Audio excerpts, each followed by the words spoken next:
आरोप लगाया है, लेकिन संजय जायसवाल ये कह रहे हैं कि ये केवल भाजपा और जदयू के नेताओं पर बोल रहे हैं ताकि राजद को फायदा बोले। राजद 3 साल तक सरकार में रही और नीतीश कुमार ने सरकार बदलते राजद पर बोलने की क्या जरूरत है? बिहार का बच्चा जानता है कि राजद का कैरेक्टर क्या है, राजद में किस तरह के लोग हैं।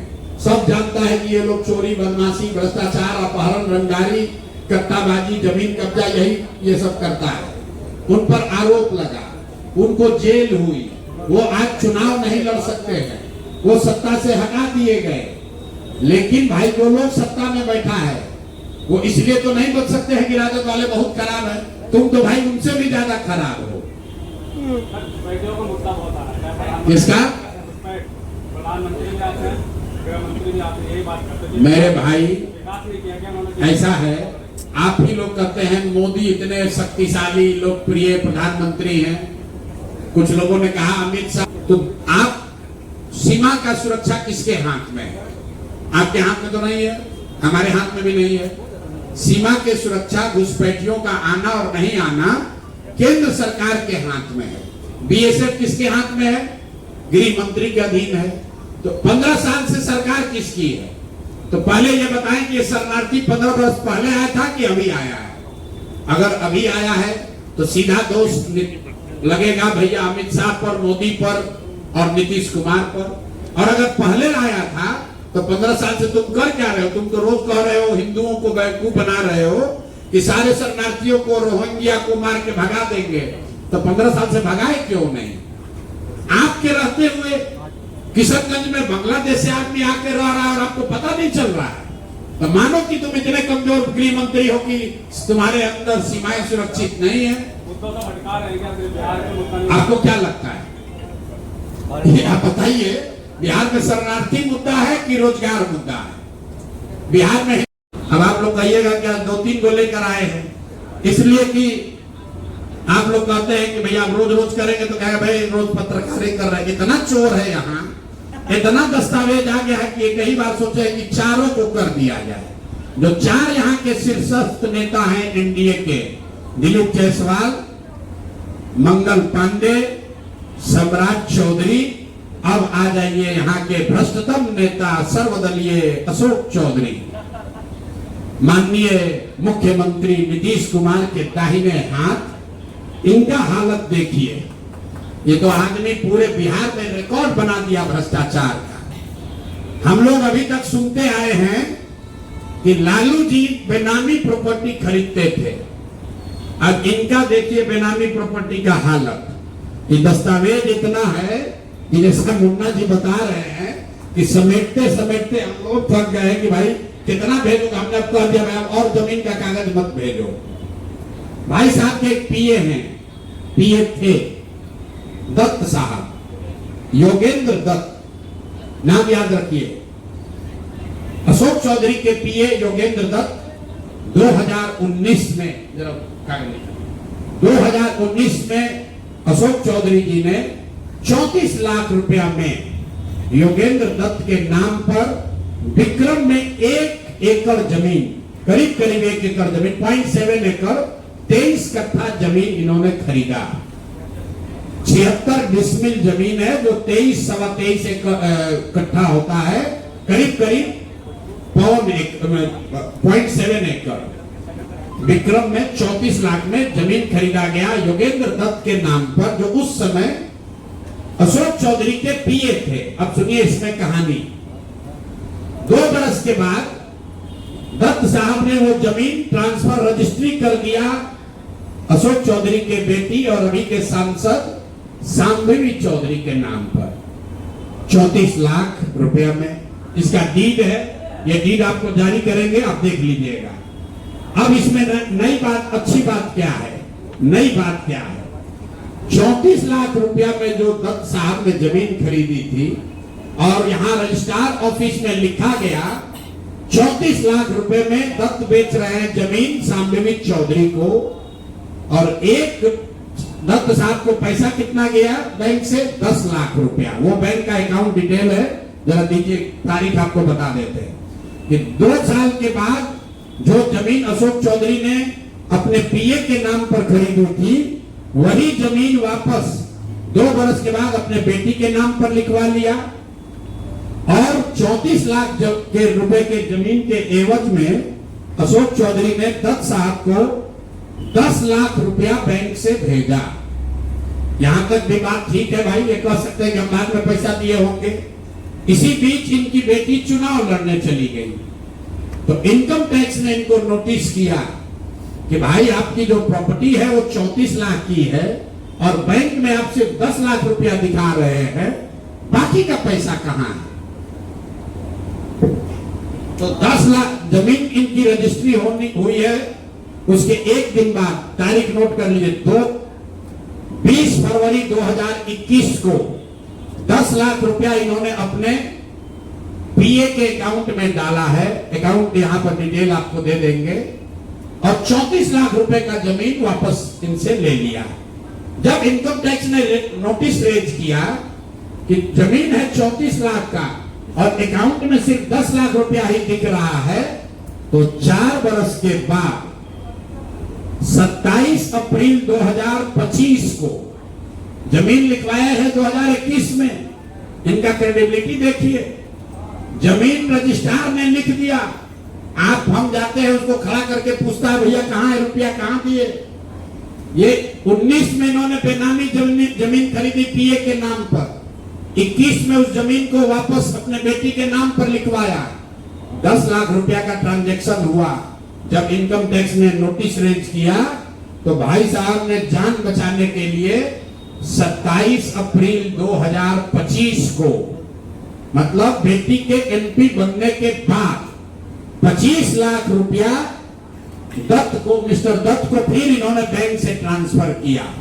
तो मैं आपके जरिए अशोक चौधरी जी, जो अपने आप को महादेव का भक्त बताते हैं, हमको तो लक्ष्मी के ही भक्त ज्यादा दिखते हैं, महादेव के भक्त नहीं हैं, ये लक्ष्मी के भक्त हैं। अगर आपने 34 लाख रुपए की जमीन अपने पीए से अपने बेटी के नाम पर खरीदी तो उसका भुगतान क्यों नहीं किया? 10 लाख ही क्यों भुगतान किया? और अगर आप कहते हैं कि 10 लाख ही भुगतान तय हुआ था, तो फिर बाद में 25 लाख रुपया 3 वर्ष के बाद इनकम टैक्स के नोटिस आने के बाद क्यों किया? अब आपको हम एक छोटा सा केस बता रहे हैं, इसका वैल्यू 34 लाख है, लेकिन आपको ये इसलिए बता रहे हैं कि इनका मोडस ऑपरेंडी क्या है, क्योंकि उसके बाद अब जो आपको बताएंगे, ये भाई साहब पिछले 2 वर्ष में 200 करोड़ रुपया से ज्यादा का संपत्ति, 200 करोड़ रुपए से ज्यादा का संपत्ति अपने पत्नी, अपने बेटी, अपने समधन, उनसे जुड़ा हुआ एक ट्रस्ट, मानव वैभव विकास ट्रस्ट, इसके माध्यम से इन्होंने जमीन खरीदी है करीब 200 करोड़ रुपए का। और सारा डीड, एक जिस दिन का ट्रांजैक्शन है वो सारा डीड आपको यहां पर, आप चाहे तो उसका फोटोकॉपी ले सकते हैं। मैं एक बात क्लियर कर लूं, यहां जो मानव वैभव विकास ट्रस्ट है, हमारे पास उसके खिलाफ सबूत नहीं है। हम ये बता रहे हैं कि जब इनकी बेटी का एंगेजमेंट हुआ है, उसके बाद से अचानक से मानव विकास वैभव ट्रस्ट जो है, जो कुणाल साहब के परिवार से जुड़ा हुआ ट्रस्ट है, और उसमें यहाँ के बड़े कुछ पदाधिकारी भी हैं, जियालाल आर्य बहुत ईमानदार व्यक्ति हैं, वो भी ट्रस्टी हैं। तो मैं आपके जरिए उनसे भी आग्रह करूंगा कि सर, आप तो जीवन भर ईमानदारी के लिए आपका नाम हम लोग जानते हैं, ये बताएं कि आपके ये न्यास के माध्यम से सैकड़ों करोड़ रुपए की जमीन कहां से खरीदी जा रही है, ये पैसा कहां से आ रहा है, ये पैसा कहां से आ रहा है? क्योंकि इस ट्रस्ट के ट्रस्टी जो कुणाल साहब की पत्नी हैं, उनके बेटे हैं, इनमें और अशोक चौधरी के पत्नी के बीच में डेली का बैंकिंग ट्रांजैक्शन का रिकॉर्ड हम लोग के पास है। तो मैं अभी से कितना ही आपको बता रहा हूं कि पिछले 2 वर्षों में जब अशोक चौधरी की बेटी की सगाई हो गई तो सगाई से शादी के बीच में 38 करोड़ रुपए की जमीन पटना में खरीदी गई है। टोटल 38 करोड़ 44 लाख 40 हजार इतने रुपए का तो चेक से पेमेंट हुआ है। चेक से पेमेंट हुआ है 38 करोड़ 44 लाख 40 हजार। 12/5/2022 को पहली जमीन ली गई 3 करोड़ 40 लाख 30 हजार में। 12/5/2022 को एक दूसरी जमीन ली गई जिसकी कीमत है 8 करोड़ 89 लाख 70 हजार। 8 दिन के बाद 20 मई 2022 को फिर एक तीसरी जमीन ली गई जिसका वैल्यू है 3 करोड़ 44 लाख 41 हजार। फिर 2 महीने के बाद 14 अप्रैल 2022 को जमीन खरीदी गई 7 करोड़ 20 लाख का। फिर 4 दिन के बाद 18 जुलाई 2022 को जमीन खरीदा गया 15 करोड़ 50 लाख का। और ये सारी जमीन इंगेजमेंट और शादी के बीच के डेट है, उतना ही आपको बता रहे हैं। और ये सारी जमीन का मालिकाना हक अशोक चौधरी की पत्नी या सायन कुणाल, उनकी माताजी अनीता कुणाल या उनसे जुड़ा हुआ जो ट्रस्ट है उसके नाम पर है। तो भाई जिस ट्रस्ट में 1 करोड़ की जमीन भी नहीं खरीदी जा रही थी, जैसे ही इनका बेटी से एंगेजमेंट हुआ उस ट्रस्ट से सैकड़ों करोड़ रुपए की जमीन खरीदी जा रही है। तो ये पब्लिक इंटरेस्ट में है कि ट्रस्ट से जुड़े हुए लोग ये आपको बताएं कि आखिर इतना पैसा उस ट्रस्ट में न्यास में आ कहां से रहा है। और अशोक चौधरी जी या उनकी पत्नी जो उस न्यास में मेंबर नहीं है, उनसे इनका सीधा क्या संबंध है। हम लोग के पास जो पेपर है उसके मुताबिक करीब करीब 200 करोड़ रुपए की जमीन खरीदी गई है इनके द्वारा, अशोक चौधरी और इनके परिवार के द्वारा। और ट्रस्ट में जियालाल आर्या के साथ साथ एक महिला भी है जिसको लोग बता रहे हैं कि अभी के मुख्य सचिव प्रत्यय अमृत की माता जी हैं। तो अभी के मुख्य सचिव की माता जी शायद उस ट्रस्ट में है, मैं उसको कंफर्म नहीं कर रहा हूं, लेकिन मुझे ये जानकारी अभी आते आते किसी ने दिया है। तो इस ट्रस्ट के बारे में पता कर लीजिए। अशोक चौधरी को ये बताना चाहिए कि इस ट्रस्ट से उनका क्या लेना देना है, और अगर कुछ लेना देना नहीं है तो इस ट्रस्ट की ट्रेजरर जो अनीता जी हैं, कुणाल साहब की पत्नी, उनके अकाउंट से इनके पत्नी के अकाउंट में इतना पैसा कैसे आ रहा है, ये बात अशोक चौधरी जी को बताना चाहिए। तो भैया ये 3 चीज हो गए। अब अंतिम, पेट्रोल चोर संजय जायसवाल, भाई एक उनका लेटर दे दीजिए। एक छुट भैया है, जब दूसरे सब धाराशायी हो गए तो पीछे छिटपट छटपटा रहे हैं। अब इन पर ज्यादा कुछ बोलेंगे तो इनका भाव बढ़ जाएगा। मीडिया वाले भी आजकल इंटरव्यू लेना शुरू कर दिए हैं, क्योंकि प्रशांत किशोर पर ही बोल रहे हैं, जन सुराज पर बोल रहे हैं। इनका पूरा कच्चा चिट्ठा जरा देख लीजिए चिट्ठी। इनका एक पेट्रोल पंप है इनके माता जी के नाम पर बेतिया में। तो हमने कहा कि बेतिया में जब हम पदयात्रा कर रहे थे तो लोगों ने कहा कि 10 वर्षों तक ये भाई साहब वहां एक फ्लाईओवर नेशनल हाईवे का था, वो बनने नहीं दे रहे थे, क्योंकि उससे इनका पेट्रोल पंप का बिक्री कम हो जाता है। इन्होंने कहा था ऐसा तो कोई बात नहीं है, बेतिया का एक आदमी जानता है। इतना ही नहीं, हम आपको फोटो जारी करेंगे कि जब लोगों का दबाव हुआ तो इन्होंने एक बोर्ड लगाया था बेतिया में जिसमें लिखा था कि ये फ्लाईओवर का निर्माण मेरी वजह से नहीं, राज्य सरकार के परमिशन नहीं देने के वजह से रुका हुआ है। तो पहला प्रमाण कि फ्लाईओवर का बनना और नहीं बनना और उसका दोष इन पर था, इसका प्रमाण ये है कि इन्होंने खुद से सार्वजनिक तौर पर एक बोर्ड लगाया था कि फ्लाईओवर का निर्माण मेरी वजह से नहीं, राज्य सरकार से परमिशन नहीं मिलने की वजह से रुका हुआ है। अब इसका आगे सुन लीजिए। 2015 में भाजपा और नीतीश जी गठबंधन में नहीं थे, तो जब इन्होंने दोष लगाया राज्य सरकार पर, तो तब के जदयू के अध्यक्ष, जिला अध्यक्ष डॉक्टर NN शाही, जो वहां के बहुत प्रतिष्ठित व्यक्ति हैं, बड़े डॉक्टर हैं, जदयू के जिला अध्यक्ष थे, उन्होंने संजय जायसवाल को खुली चुनौती दी कि आपने जो बोर्ड लगाया है ये गलत है। टाउन हॉल में दोनों में सार्वजनिक चर्चा हुई थी, दोनों को करीब हजारों लोगों के सामने इस बात पर बहस हुआ कि आखिर फ्लाईओवर का निर्माण क्यों नहीं हो रहा है। उसके बाद पेट्रोल पंप से इनका कितना प्यार है ये समझ लीजिए। ये है गरिमा देवी सिकारिया, जो अभी वहां नगर की महापौर हैं। इनका लेटर है पत्रांक NMO 242532 डेटेड 14/8/2024, 14/8/2024 मतलब 14 अगस्त 2024 को। जरा इस पे इसका एक 12 पढ़ के आपको सुना देते हैं। ये गरिमा देवी सिकारिया ने जब अस्थाई समिति की पूरी बैठक हुई बेतिया नगर निगम के, उसके महापौर के तौर पर गरिमा देवी सिकारिया ने नगर आयुक्त को चिट्ठी लिखी। उस चिट्ठी का एक हिस्सा पढ़ रहा हूं आपको, इसके कोट।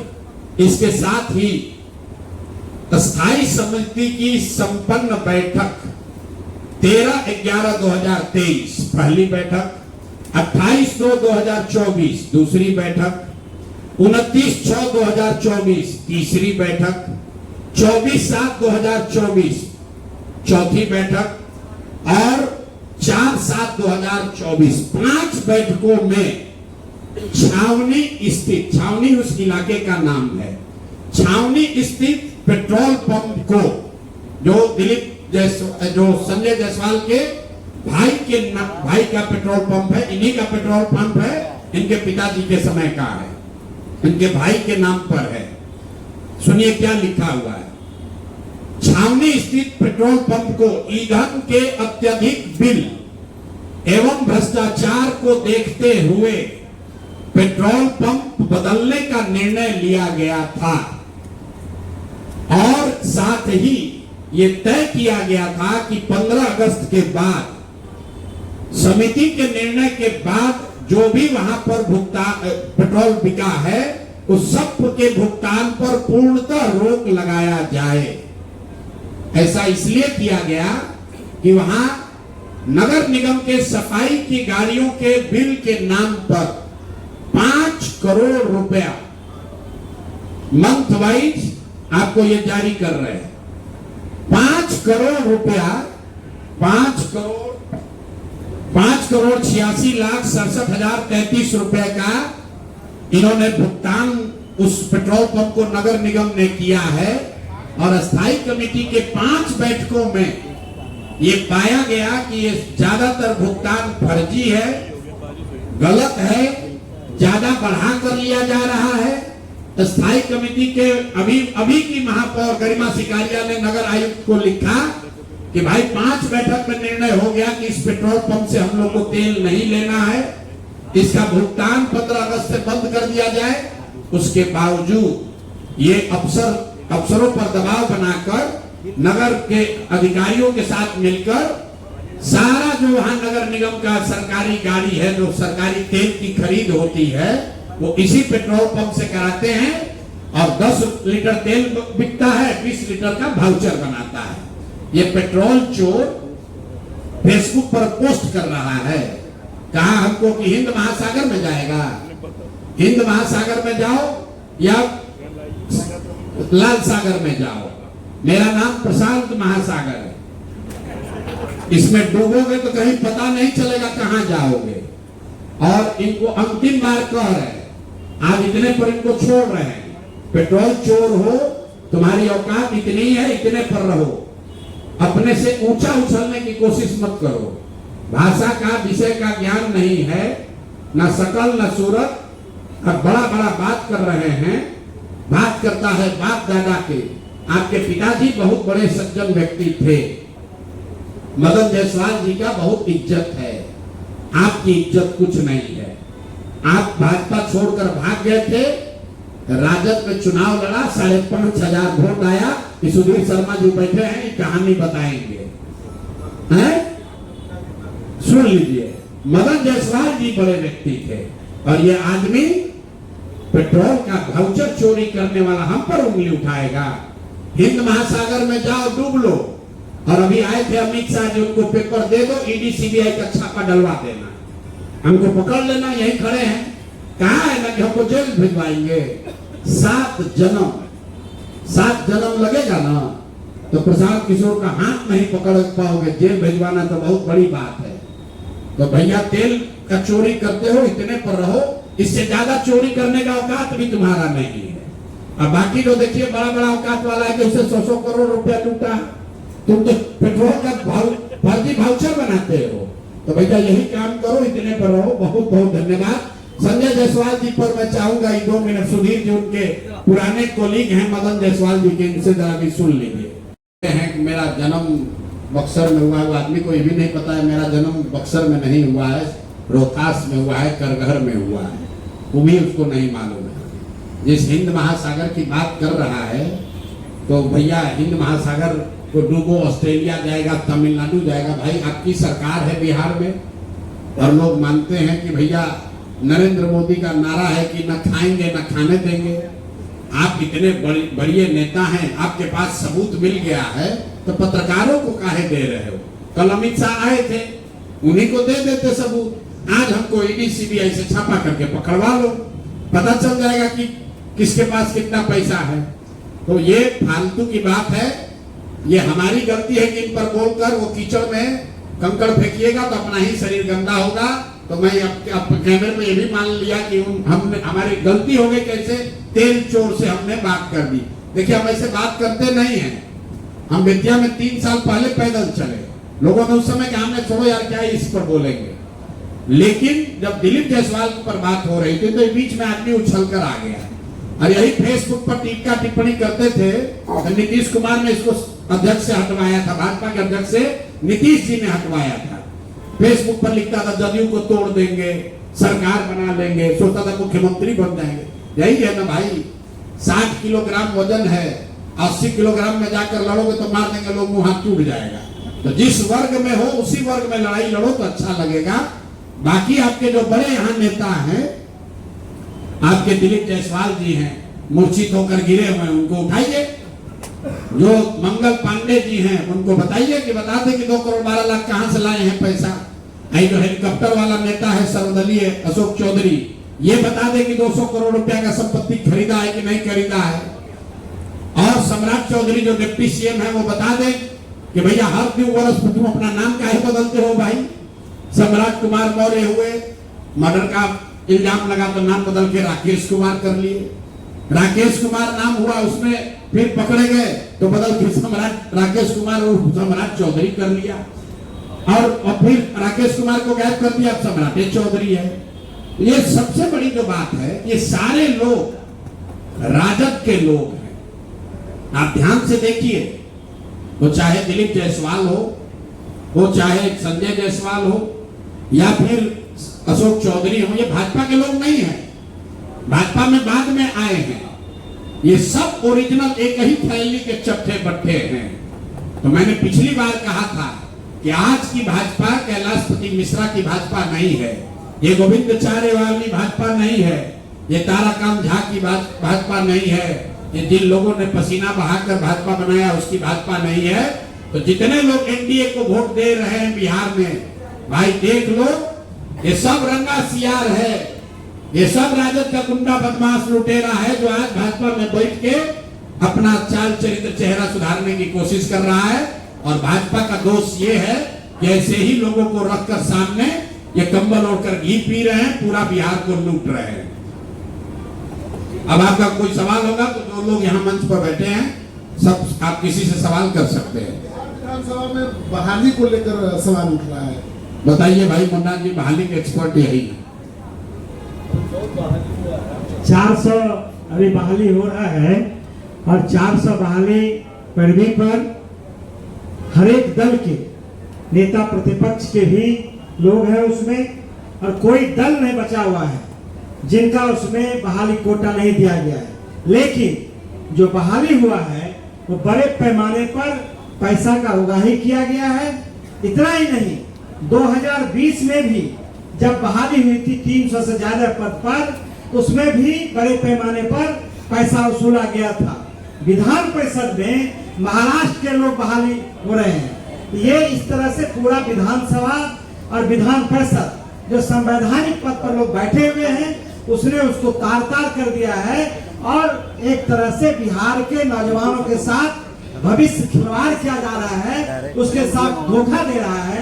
और नीतीश कुमार जी धृतराष्ट्र बनकर देख रहे हैं कि बिहार के नौजवान के साथ किस तरह से नाइंसाफी हो रही है।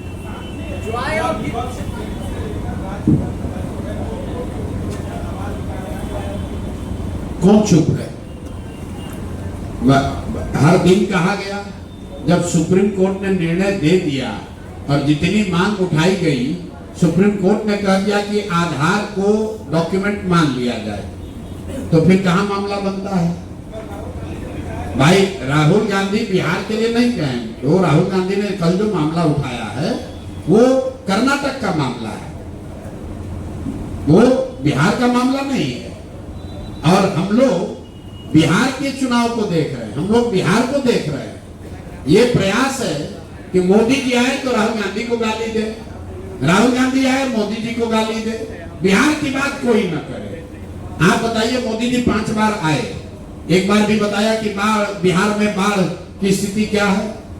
क्या बताया कि बिहार में एक गांव जवनिया गंगा के गोद में समाहित हो गया? क्या आपने कोई बयान मोदी जी से सुना? मोदी जी से नहीं सुने तो आप राहुल गांधी से भी नहीं सुने। मोदी जी आकर राहुल गांधी को गरिया रहे हैं, राहुल गांधी आकर मोदी को गाली दे रहे हैं। भाई उससे बिहार के लोगों का क्या लेना देना है? तुम्हारी लड़ाई दिल्ली की है, उसको तुम बिहार में क्यों लेकर आ रहे हो? बिहार का लड़का तो जब दिल्ली जाता है मजदूरी करने और वहां के लोग उसको अपमानित करते हैं, मारते हैं, तो ना मोदी बोलते हैं ना राहुल गांधी बोलते हैं। जब बॉम्बे में बिहार के बच्चों को, हिंदी भाषियों को मारा गया, तो एक मारने वाला राज ठाकरे टुटपुंजिया वहां का नेता है, लंपन एलिमेंट है, वो भाजपा का सहयोगी है, और दूसरा उद्धव ठाकरे वो महागठबंधन के सहयोगी है। उस पर किसी ने बोला? तो हम लोग बिहार को विषयांतर नहीं होने देना चाहते, और इसका असर ये है कि जब स्वराज ने पेंशन का मुद्दा उठाया तो आज 1100 पेंशन मिलने लगा। कुछ लोग कह रहा है कि तेजस्वी यादव के कहने को हुआ, तो भाई तेजस्वी यादव तो बीच में 3 वर्ष थे, डिप्टी सीएम थे ना तेजस्वी यादव, काहे नहीं 400 से बढ़ा के 410 कर दिया? ये जन स्वराज की ताकत है, लोगों की ताकत है, एक नए विकल्प की ताकत है कि वृद्धों का पेंशन जो 20 वर्ष 400 से बढ़कर 410 नहीं हुआ, वो आज 1100 हो गया। आशा वर्कर 2 वर्ष से यहाँ संघर्ष कर रही थी, कुछ नहीं हुआ, उनका मानदेय बढ़ गया। आंगनवाड़ी वर्कर उनका सैलरी बढ़ गया, रसोईया की सैलरी बढ़ गई। महिलाओं को 10,000 रुपया झूठा ही देने के लिए जो 2 लाख रुपए का वादा किया, सबसे पहले मुद्दा किसने उठाया? 2 वर्ष तक किसी के काम पर जू नहीं रहेगा। ये जन स्वराज के साथियों ने घर घर जाकर 1 करोड़ लोगों से हस्ताक्षर कराया, तो आज सरकार कह रही है कि उसमें 10,000 रुपया का पहला किस्त जारी करेंगे। वो भी नहीं करेगा, वोट के समय बेवकूफ बनाने के लिए लोगों से फार्म भरवा रहा है। ये जन स्वराज की ताकत है कि 2015 में जो युवाओं के लिए वादा किया गया था कि अनएम्प्लॉयड यूथ को कम से कम 1,000 रुपया दिया जाएगा, 2 दिन पहले अभी उसकी घोषणा हुई है। लेकिन ये घोषणा सरकार नहीं कर रही है, सरकार में बैठे हुए 4 अफसर कर रहे हैं। इसका प्रमाण देखिए कि नीतीश कुमार ने अपने 15 अगस्त के भाषण में जो यहाँ पर जीविका के लिए जो घोषणा की, उस पर अफसरों ने कहा कि नहीं, वो स्लिप ऑफ टंग था, वो गलती से मतलब नीतीश जी के मुंह से निकल गया था। तो नीतीश जी को पता ही नहीं है, जो भ्रष्ट अफसर है वो चाहता है किसी तरह ये व्यवस्था बनी रहे ताकि लूट का दौर जो अभी चल रहा है ये आगे भी चलता रहे। यही लोग हर दिन एक नई घोषणा कर रहे हैं बिना सोचे समझे कि भाई करेंगे नहीं करेंगे, किसी तरह जनता को बेवकूफ बनाकर वोट ले लो, उसके बाद नेता को देखा जाएगा। हम लोग तो अफसर हैं, हम लोग लूटेंगे ही। इसलिए मेरे भाई, जनता इस बार संभल गई है, वो जान रही है कि तिजोरी का चाबी इस तिजोरी को इसलिए खोला गया है ताकि जनता को बेवकूफ बनाकर वोट लिया जा सके। जब गलती से भी जनता ने इनको वोट दे दिया तो जितने भ्रष्ट हैं, मैं अराजक की बात नहीं कर रहा हूं, ये चारों नेताओं की बात जो हुई ये सब एनडीए के नेता हैं, जदयू भाजपा के नेता हैं। ये लोग अफसरों के साथ मिलकर लूट मचाए हुए हैं। बिहार में आज जितना भ्रष्टाचार है, इतना भ्रष्टाचार जीवन में कभी नहीं किसी ने देखा था। और अगर निचले स्तर पर इतना भ्रष्टाचार लोगों को देखना पड़ रहा है, इसका मतलब है कि कहीं ना कहीं ऊपर तक तो पैसा पहुंच रहा है। तो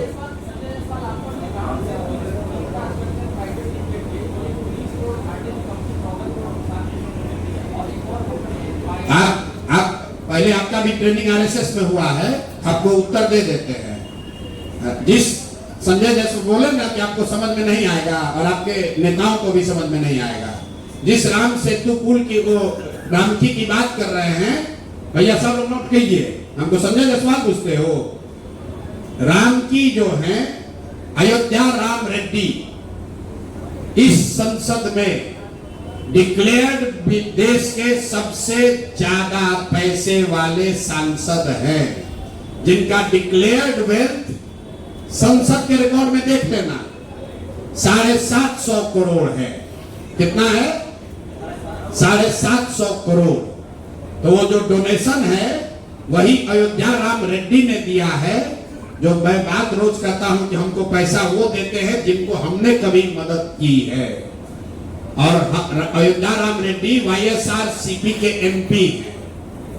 सब जब आते हो ना, आधा सुनो मेरी बात, अरे सुनो ना यार, तो तुम सवाल किए बिना तैयारी के हम उत्तर दे रहे हैं, सुन लो। तुम भैया हो संघ के पत्रकार, सुनो तो मेरी बात। फंस रहा है तो सवाल लाए तो उसका उत्तर सुन लो। अयोध्या राम, सुन तो लो भाई, अयोध्या रामी रेड्डी इस लोकसभा राज्यसभा के सबसे धनी, सबसे ज्यादा डिक्लेयर्ड वेल्थ वाले मेंबर पार्लियामेंट हैं। और उन्होंने अपनी एक कंपनी से जन स्वराज को डोनेट किया है, क्योंकि किसी जमाने में जब हम वहां काम करते थे तब अयोध्या रामी रेड्डी एमपी बने थे। समझ में आ गया? तो यही बोले थे ना कि हिंद महासागर में डूबोगे ना तो उसी में निपट जाओगे। वृद्धा पेंशन को लेकर के विपक्ष का कहना है कि ये पेंशन मैंने चालू कराया, ये पेंशन मैंने चालू कराया, 1100 रुपया पेंशन मिल रहा है, लेकिन वो धरातल पे नहीं जा रहा है। क्यों? क्योंकि जिला लेवल पे, राज्य लेवल पर बहुत जगह बायोमेट्रिक काम नहीं। ठीक बात है, पेंशन तो मिल नहीं रहा। जो घोषणा हुई है, कम से कम सरकार, मैंने तो पहले कहा कि घोषणा तो अफसर कर रहे हैं, इस डेस्परेशन में कर रहे हैं किसी तरह सरकार बन जाए कि हमारा सल्तनत चलता रहे। रुको भाई, अरे नहीं पहुंच रहा है तो मालूम है, लेकिन ये जो बात है कि क्या इसको जांच लिया जाए कि क्या राजद के कहने पर या उनके दबाव में हुआ है। तो भाई राजद पिछले 10 वर्षों में 3 वर्ष तो तेजस्वी यादव खुद ही डिप्टी सीएम थे। तो अगर उनको वृद्धों के, विकलांगों के, विधवाओं के पेंशन की चिंता थी तो जब वो डिप्टी सीएम थे तो 400 से बढ़ाकर 450 क्यों नहीं किया? आज क्यों ध्यान में आ रहा? ये पेंशन की बात अगर आप गंभीरता से समझना चाहते हैं, बिहार में इसकी चर्चा ही सबसे पहले प्रशांत किशोर ने की है। और हम झूठ नहीं बोलते इस बातों पर। हम जब यहाँ 2015 में थे तो हमें इसकी जानकारी नहीं थी। जब मैं पदयात्रा में गया, मुझे ये सामने दिखा, तब मैंने ये बात कहनी शुरू की। हमको जो नहीं मालूम, हम पहले कहते नहीं मालूम है। 2015 में हमने बहुत घोषणा कराई, लेकिन पेंशन की बात हमने नहीं की थी, क्योंकि प्रशांत किशोर को नहीं मालूम था कि नीचे 400 रुपए पेंशन मिलता है और इससे इतनी लोगों की परेशानी है। जब पद यात्रा में हम चले, लोगों की परेशानी समझ में आई, तब से हर भाषण में 3 वर्ष से चिल्ला रहे हैं कि भाई 400 का पेंशन बढ़ना चाहिए। प्रशांत जी, आपने कहा कि अशोक चौधरी एक ट्रस्ट का यूज करके 200 करोड़ रुपया घपला कर दिया। ये नहीं बोले, ये शब्द आपके। मैंने जो कहा कि अशोक चौधरी ने पिछले 2-3 वर्षों में करीब करीब 200 करोड़ रुपए की प्रॉपर्टी खरीदी है। उस प्रॉपर्टी के खरीदने वालों में एक ऐसे ट्रस्ट का नाम है जिसका हम लोग बहुत सम्मान करते हैं। मैंने जो कहा आप सुने नहीं, किशोर कुणाल जी का मैं बहुत सम्मान करता हूं। उनकी पत्नी उस ट्रस्ट की ट्रेजरर है और जियालाल आर्या उस ट्रस्ट के चेयरमैन हैं, जो यहाँ के बहुत ईमानदार ब्यूरोक्रेट रहे। तो मैंने सिर्फ ये कहा कि उस ट्रस्ट के नाम पर इतना सैकड़ों करोड़ का जो प्रॉपर्टी खरीदा जा रहा है, तो इन माननीय लोगों को, अनिता जी को, जियालाल आर्या जी को ये बताना चाहिए कि भाई हम लोग का अशोक चौधरी से कोई लेना देना नहीं है। ये पैसा ट्रस्ट में कहां से आया है, मानव वैभव विकास न्यास में कहां से पैसा आया है, उनको बता देना चाहिए, ताकि उनकी जो छवि है उससे अशोक चौधरी को न जोड़ा जाए। अशोक चौधरी कैसे बेनामी संपत्ति खरीदते हैं उसका तो मैंने आपको पूरा एग्जाम्पल दिया कि अपने पीए के नाम पर जमीन खरीदा, फिर पीए से अपने बेटी के नाम पर ट्रांसफर कराया, पैसा नहीं दिया, जब इनकम टैक्स में नोटिस भेजा तो 4 वर्ष के बाद वो खाना पूर्ति कर रहे हैं। ये तो पूरा आपको प्रमाण दिया है। मेरा कहने का मतलब है कि एक ट्रस्ट एक्ट के तहत जो 17 में संशोधन हुआ था, जो पहले 7.5% था कि कोई भी जो टोटल प्रॉफिट का कोई भी कंपनी 7.5% ही डोनेट कर सकता है, अब है कि कितना भी कर सकता है। क्या आप जो सत्ता में आएंगे या कानून बनाने योग्य होंगे, आप ये सब जो मेरे भाई अभी हम देखिए, मैं उस ट्रस्ट पे टिप्पणी नहीं करना चाहता हूं, क्योंकि मेरा अभी भी वो नहीं भ्रष्टाचार के जन्म में वो सुनिए, वो ट्रस्ट एक्ट जो है वो केंद्र सरकार का मामला है। हम सरकार में आएंगे क्या करें वो बात की बात है। हम इतनी बात कर रहे हैं कि अशोक चौधरी पर सीधा इल्जाम लगा रहे हैं कि ये 200 करोड़ रुपए का नामी बेनामी प्रॉपर्टी इन्होंने खरीदा है। उसमें जब जांच के क्रम में जो पेपर आए उसमें इस ट्रस्ट का नाम बड़े पैमाने पर दिख रहा है। तो हम उनसे आग्रह ये कर रहे हैं कि आप तो इस समाज के ईमानदार लोग हैं, ईमानदार समझे जाने वाले लोग हैं, अगर आपका नाम, जैसे अशोक चौधरी की पत्नी का भी नाम उसी में है और ट्रस्ट का भी नाम उसी में है और ज्वाइंट डीड हुआ है, तो ट्रस्ट को ये क्लियर कर देना चाहिए कि भाई हमारा इनसे कोई लेना देना नहीं है, इल्जाम अशोक चौधरी पर है। ट्रस्ट को सूचिता के हिसाब से ये मोरालिटी है कि न्यास के लोग, चूंकि वो बहुत बड़े लोग हैं, उनको ये क्लियर कर देना चाहिए कि हम लोग का इनसे कोई लेना देना नहीं है। उसका मैंने एक कॉन्टेक्चुअल बात भी बताई। ये सब कुछ शुरू हुआ है जब अशोक चौधरी की बेटी की सगाई हुई है। मैंने डेट बताया, सगाई हुआ और सगाई के बाद हर 10 दिन पर 2 करोड़ 5 करोड़ 10 करोड़ का संपत्ति आप खरीद रहे हैं। तो या तो ट्रस्ट के पास बहुत पहले से सैकड़ों करोड़ रुपए थे जिसका वो अब इस्तेमाल कर रहे हैं, या फिर उनको अचानक से कहीं से इतना पैसा मिल रहा है। ये ट्रस्ट के लोगों को बताना चाहिए।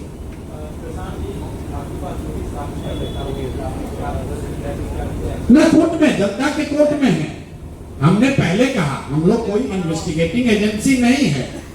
जनता के हित में जो जानकारी हम लोग के पास आती है, हमारे पास बोरा भर के कागज रखा हुआ है और हम इस पर पढ़ना नहीं चाहते। नहीं सुनिए, हम इस पर पढ़ना नहीं चाहते। आपने पिछली बार पूछा था तो हमने कहा था फुलझड़ी है। अब देखिए पटाखा, नीतीश कुमार का मंत्री 200 करोड़ रुपए का प्रॉपर्टी यहाँ खरीद रहा है। देखिए पटाखा की यहाँ का डिप्टी सीएम मर्डर का एक्यूज है, जेल काट के आया है, फर्जी डिग्री लगाया तो छोड़िए, मैट्रिक पास नहीं किया। देखिए तमाशा की भाई एनडीए का मंत्री तेल चोरी कर रहा है, फर्जी वाउचर लगा रहा है। तो ये आपको बता रहे हैं, लोग ऐसा नहीं है कि कोई दूसरा मंत्री के पास हमारे पास कागज नहीं है, सबके लिए शिकायत है। लेकिन बिहार सरकार में जो 4 सबसे भ्रष्ट नेताओं की चर्चा है, उन 4 नेताओं के बारे में आपको बता रहे हैं। कर देंगे, बस दशहरा खत्म होगा और सूची के लिए आपको प्रेस कॉन्फ्रेंस के लिए बुलाएंगे।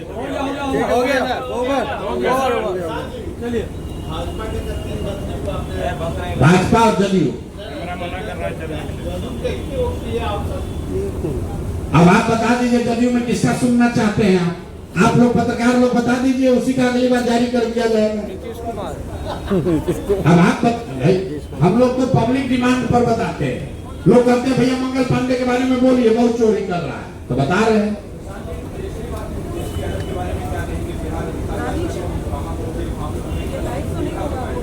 देखिए, मैंने पहले कहा है कि राजद और तेजस्वी यादव कलम वाले नहीं, कट्टा वाले नेता। कल मैंने भी एक वीडियो देखा है और आपके माध्यम से इस बात को अच्छा हुआ आपने उठाया। मेरे भाई, कलम हम लोग के लिए सरस्वती है, हर बच्चे के लिए। हम लोग सरस्वती के पैर के नीचे अपना कलम और किताब रखते हैं कि हम लोग को कुछ ज्ञान होगा। जीवन में पहली बार मैंने देखा कि कोई नेता कलम को ऐसे फेंक रहा है जैसे लग रहा है कि वो फूल फेंक रहा हो, कोई टॉफी फेंक रहा है। ये सीधे मां सरस्वती का अपमान है। अरे भाई, तुम तो पढ़े नहीं, कम से कम दूसरों मां सरस्वती का अपमान मत करो। लेकिन इनको समझ तो होगी नहीं। अगर कलम का सम्मान ही करने आता तो नौवा फेल रहते। लेकिन मैंने क्या कहा, ये सब अपना बूढ़ा शेर अब कलम के का लालच दे रहा है। ये है तो कट्टा वाले नेता ही। तो कलम का उपयोग क्या है, कलम का सम्मान क्या है, कलम की गरिमा क्या है, वो तो उसको समझ है नहीं। अपना खड़ा होकर कलम फेंक रहा है ऐसे। कलम को फेंक, हम लोग पेपर गिरता था तो हम लोग उसको उठा के आदमी प्रणाम करता है। बच्चों में अभी भी आदत है, गिरा हुआ पेपर रास्ते में मिलता है, आदमी उसको उठाकर सर पर लगाता है, सरस्वती को प्रणाम करता है। और ये आदमी कलम रोड पर फेंक रहा है, तो ये दिखाता है कि ये लोग किस सोच के, किस विचार के लोग हैं। मैं हमेशा कहता हूं कि इस व्यक्ति के पास सब कुछ है, सिर्फ सरस्वती का वरदान ही नहीं है। रहा है तो सवाल लाए तो उसका उत्तर सुन लो। अयोध्या राम, सुन तो लो भाई। अयोध्या रामी रेड्डी इस लोकसभा राज्यसभा के सबसे धनी, सबसे ज्यादा डिक्लेयर्ड वेल्थ वाले मेंबर पार्लियामेंट हैं। और उन्होंने अपनी एक कंपनी से जन स्वराज को डोनेट किया है, क्योंकि किसी जमाने में जब हम वहां काम करते थे तब अयोध्या रामी रेड्डी एमपी बने थे। समझ में आ गया? तो यही बोले थे ना कि हिंद महासागर में डूबोगे ना तो उसी में निपट जाओगे। वृद्धा पेंशन को लेकर के विपक्ष का कहना है कि ये पेंशन मैंने चालू कराया, ये पेंशन मैंने चालू कराया, 1100 रुपया पेंशन मिल रहा है, लेकिन वो धरातल पे नहीं जा रहा है। क्यों?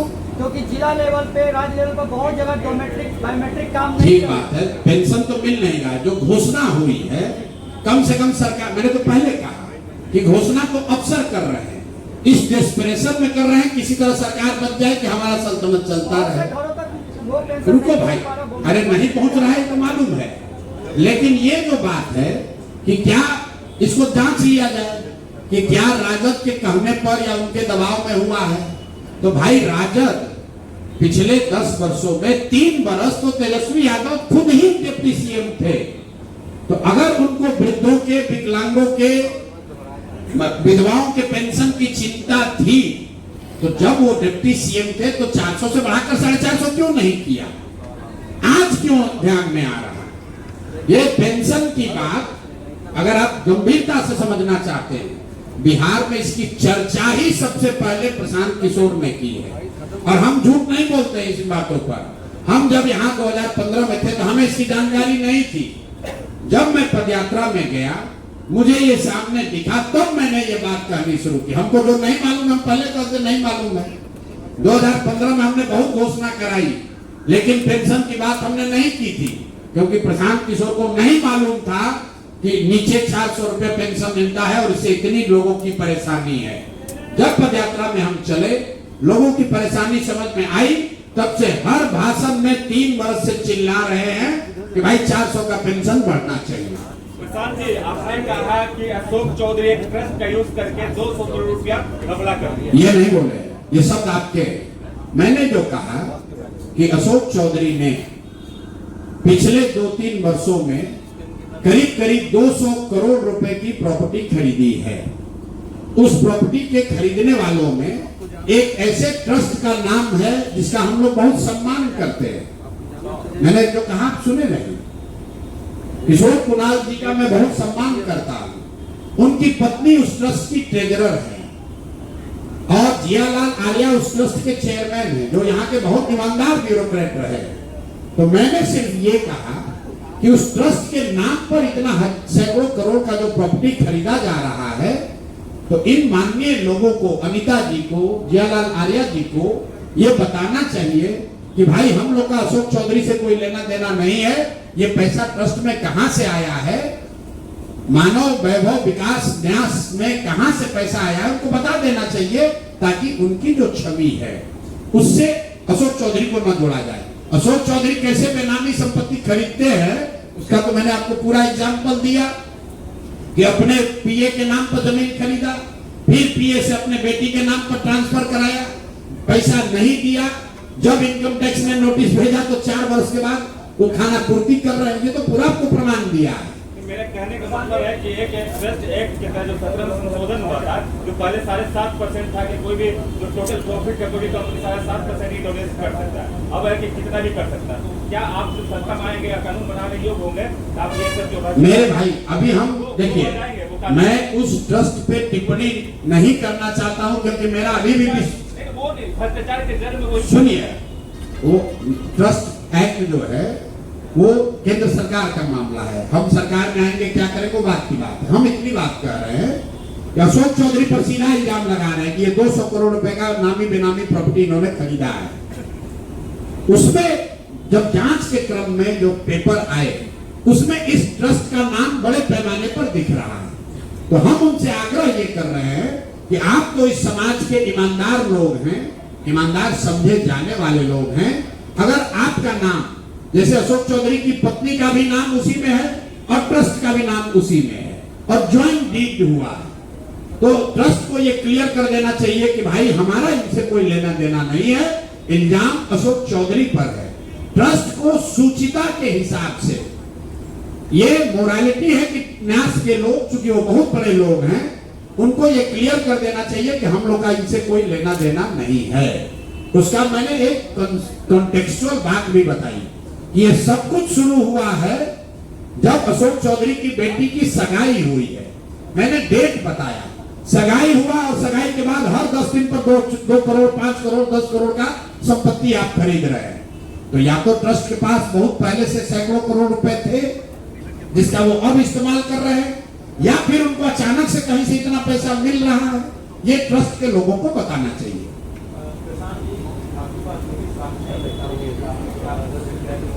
न कोर्ट में, जनता के कोर्ट में है।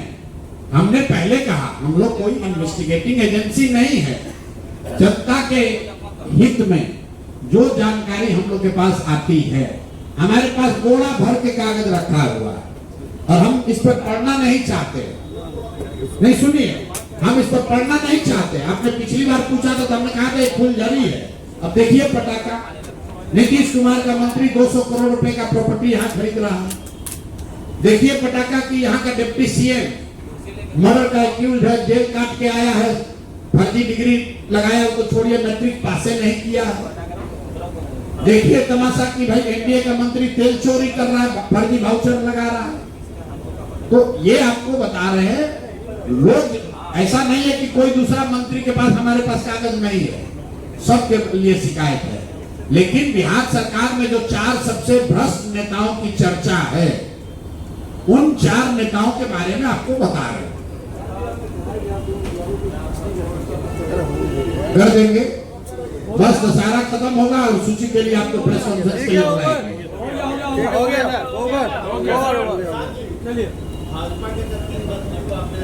भाजपा और जदयू, अब आप बता दीजिए जदयू में किसका सुनना चाहते हैं। आप लोग पत्रकार लोग बता दीजिए, उसी का अगली बार जारी कर दिया जाएगा।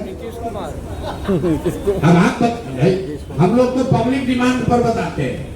लोग कहते हैं भैया मंगल पांडे के बारे में बोलिए, बहुत चोरी कर रहा है, तो बता रहे हैं।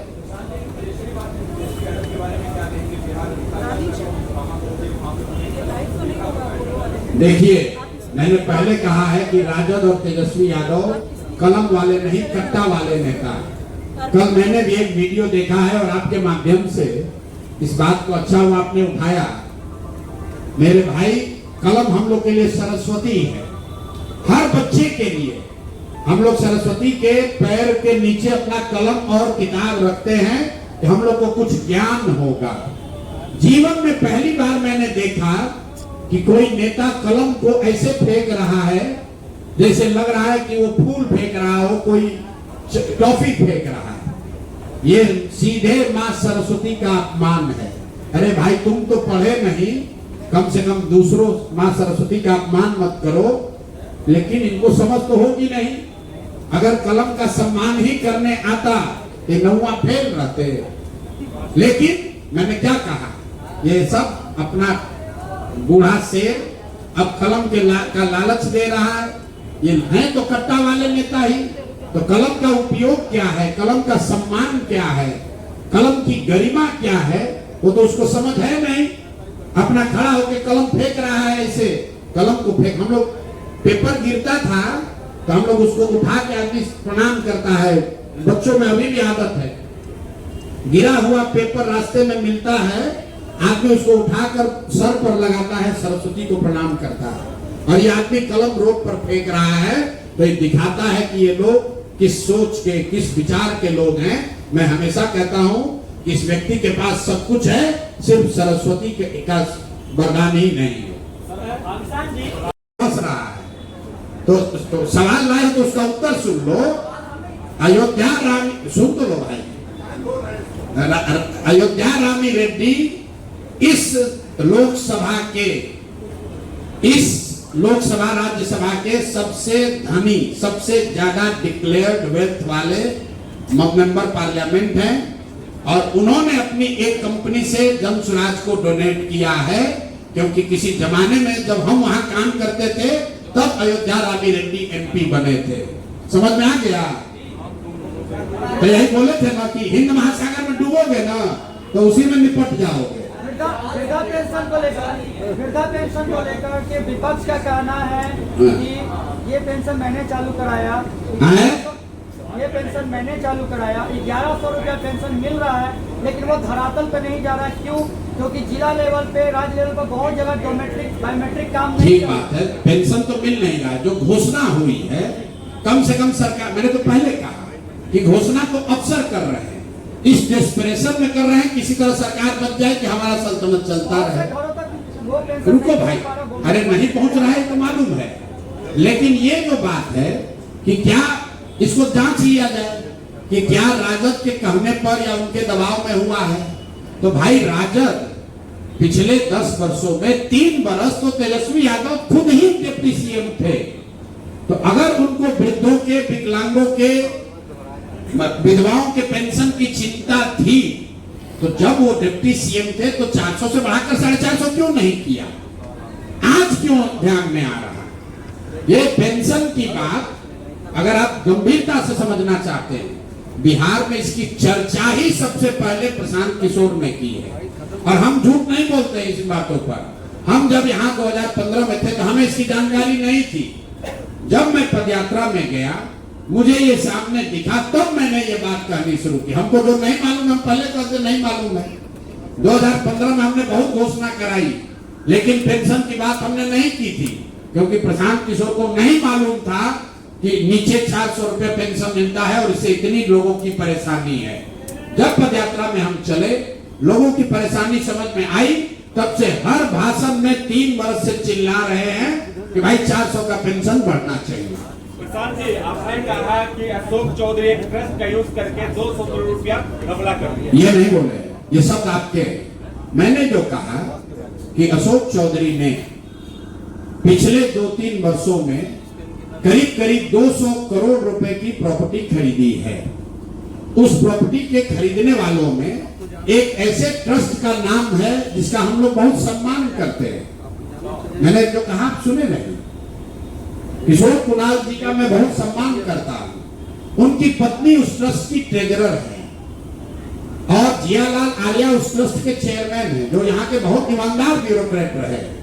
तो मैंने सिर्फ ये कहा कि उस ट्रस्ट के नाम पर इतना सैकड़ों करोड़ का जो प्रॉपर्टी खरीदा जा रहा है, तो इन माननीय लोगों को, अनिता जी को, जियालाल आर्या जी को ये बताना चाहिए कि भाई हम लोग का अशोक चौधरी से कोई लेना देना नहीं है।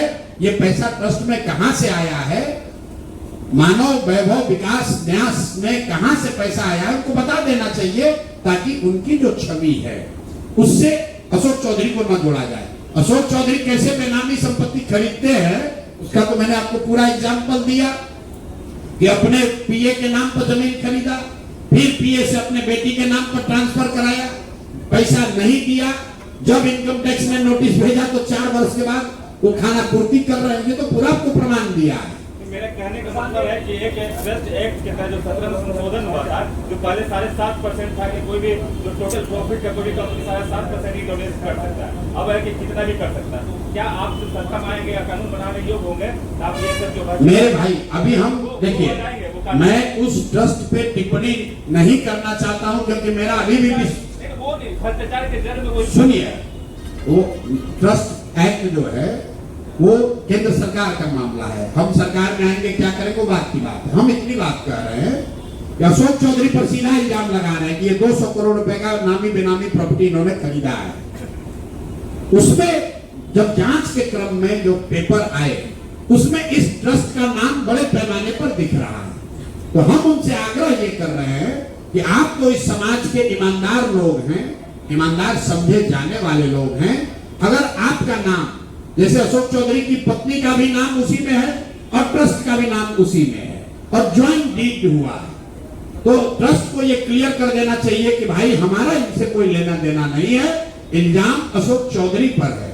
ट्रस्ट को सूचिता के हिसाब से ये मोरालिटी है कि न्यास के लोग, चूंकि वो बहुत बड़े लोग हैं, उनको ये क्लियर कर देना चाहिए कि हम लोग का इनसे कोई लेना देना नहीं है।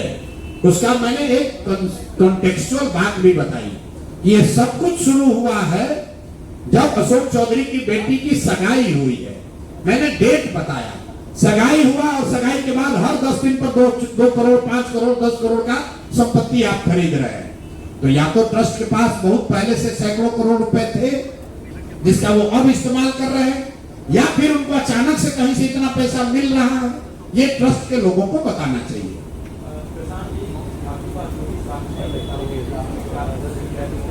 न कोर्ट में, जनता के कोर्ट में है। हमने पहले कहा हम लोग कोई इन्वेस्टिगेटिंग एजेंसी नहीं है। जनता के हित में जो जानकारी हम लोग के पास आती है, हमारे पास बोरा भर के कागज रखा हुआ और हम इस पर पढ़ना नहीं चाहते। नहीं सुनिए, हम इस पर पढ़ना नहीं चाहते। आपने पिछली बार पूछा था तो हमने कहा था एक फुलझड़ी है।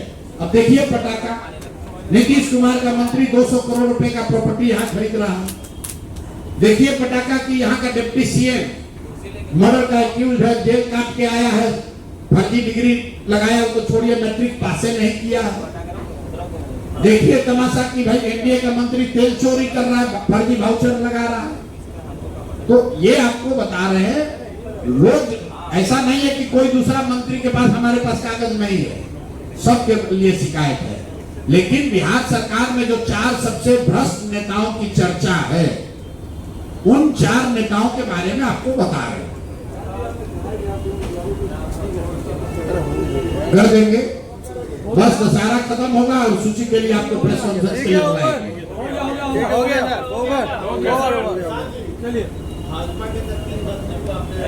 भाजपा और जदयू, अब आप बता दीजिए जदयू में किसका सुनना चाहते हैं। आप लोग पत्रकार लोग बता दीजिए, उसी का अगली बार जारी कर दिया जाएगा। अब आप हम लोग तो पब्लिक डिमांड पर बताते हैं। लोग कहते हैं भैया मंगल पांडे के बारे में बोलिए, बहुत चोरी कर रहा है, तो बता रहे हैं।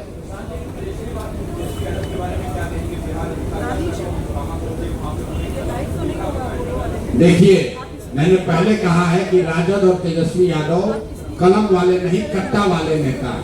कल मैंने भी एक वीडियो देखा है और आपके माध्यम से इस बात को अच्छा हुआ आपने उठाया। मेरे भाई, कलम हम लोग के लिए सरस्वती है, हर बच्चे के लिए। हम लोग सरस्वती के पैर के नीचे अपना कलम और किताब रखते हैं कि हम लोग को कुछ ज्ञान होगा। जीवन में पहली बार मैंने देखा कि कोई नेता कलम को ऐसे फेंक रहा है जैसे लग रहा है कि वो फूल फेंक रहा हो, कोई टॉफी फेंक रहा है। ये सीधे मां सरस्वती का अपमान है। अरे भाई तुम तो पढ़े नहीं, कम से कम दूसरों मां सरस्वती का अपमान मत करो। लेकिन इनको समझ तो होगी नहीं। अगर कलम का सम्मान ही करने आता तो नौवा फेल रहते। लेकिन मैंने क्या कहा, ये सब अपना बूढ़ा शेर अब कलम के का लालच दे रहा है। ये हैं तो कट्टा वाले नेता ही। तो कलम का उपयोग क्या है, कलम का सम्मान क्या है, कलम की गरिमा क्या है, वो तो उसको समझ है नहीं। अपना खड़ा होकर कलम फेंक रहा है ऐसे। कलम को फेंक, हम लोग पेपर गिरता था तो हम लोग उसको उठा के आदमी प्रणाम करता है। बच्चों में अभी भी आदत है, गिरा हुआ पेपर रास्ते में मिलता है, आदमी उसको उठाकर सर पर लगाता है, सरस्वती को प्रणाम करता है। और ये आदमी कलम रोड पर फेंक रहा है, तो ये दिखाता है कि ये लोग किस सोच के, किस विचार के लोग हैं। मैं हमेशा कहता हूं कि इस व्यक्ति के पास सब कुछ है, सिर्फ सरस्वती के का वरदान ही नहीं है। पाकिस्तान जी